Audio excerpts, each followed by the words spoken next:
In the last three videos, we've looked at three different computer-intensive methods, permutation tests, simulation, and bootstrapping. But we're going to change directions now and look at a completely different topic, that of survival analysis. So to illustrate, we have some data here on the Ebola virus. And this data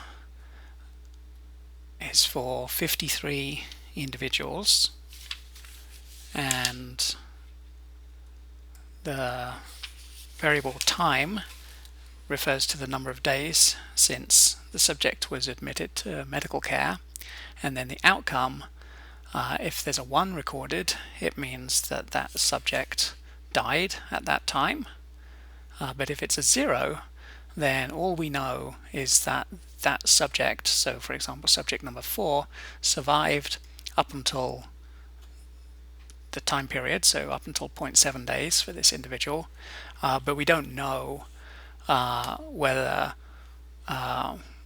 this patient went on to die or whether he or she survived. All we know is that they survived up until this time, and then they left the study. So this is known as censored data, and it's incomplete because we don't know the ultimate outcome, but there is information here because we know that this patient did at least survive up until 0.7 days.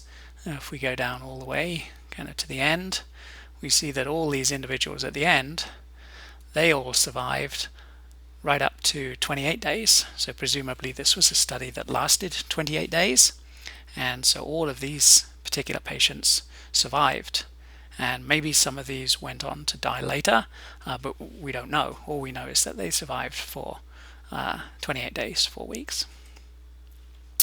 So this type of data is known as survival data, and we analyze it using a technique called survival analysis.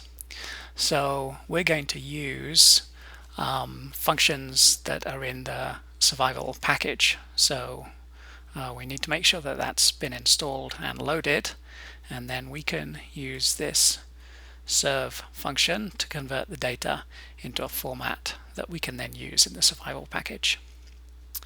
So we're going to calculate what's known as a Kaplan-Meier survival curve using this serve_fit function. And so this function calculates the survival curve, but then we need to create it in a plot using ggsurvplot. And so here is the survival function, the Kaplan-Meier survival function for this data set. And we have the proportion surviving on the vertical axis and then the time along the horizontal axis. And so the curve, it's like a step curve, so it's not a smooth curve, it's like a step function that starts at 1 with everybody surviving, and then it gradually kind of tracks downwards as more and more people in the study die. And then at 28 days, this is what proportion of the 53 individuals that we were following have survived. And these points in the graph where there's a line crossing it, these are censored points in the graph. If we look back here, so for example, individual 4 was censored at 0.7 days, so that's represented by this line here, and then individuals 10 and 11 were censored at 2 days, so that's this little line here that crosses as well. And then the shaded part, we could think of this like a confidence band, so that represents the uncertainty that we have in this survival curve.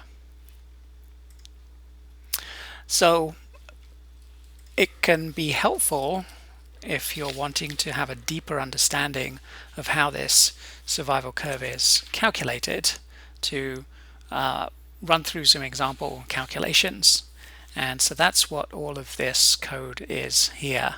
It runs through hand calculations to figure out the proportion surviving at each time point, because you have to factor in people that are still in the study and then people that have either died, so they're no longer in the study because they've died, or they're no longer in the study because they've been censored. And so it's a fairly straightforward calculation, but this is the code that does that calculation. In practice, you wouldn't do these calculations by hand because we have a built-in function to do the calculations for us. But as I say, it can be helpful to get a deeper understanding of what's going on if you want to work through these hand calculations yourself. So let's actually skip over that part because I don't want to spend time working through fairly routine hand calculations. Instead, let's take a look at a summary from the Kaplan-Meier survival curve that was calculated here using the serve_fit function. So here's a summary. So these are the unique time points, and then we've got the number at risk each time. So it starts at 53, but that number drops as people either die or drop out of the study because they're censored. And then we've got the number of people that have died in that time period, and so we can figure out survival proportions, and there's a formula to calculate the standard error, and then we can calculate confidence intervals, and that's all the information that's presented here. So we've got the estimated survival, and then using the standard error to calculate the confidence interval, which is represented by the shaded region on the plot there. One interesting value that is often of interest whenever you're looking at a survival curve is at what time point did the proportion surviving drop to 0.5. So what this is asking is at what time point, if we trace across here at 0.5, what is this time point here? So we can kind of eyeball it from this graph. Looks like it's about 8 days. Or we can actually use this print function on the serve_fit object, and it tells us, and that's given under the word median. So after 8 days, half the people had died. Another way to calculate it by hand would be to use this code.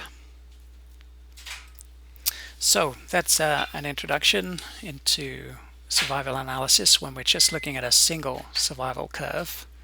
In the next video, I'll show you how to analyze a pair of survival curves. So that might be where we're interested in seeing if a treatment, for example, is having an impact on the proportion surviving.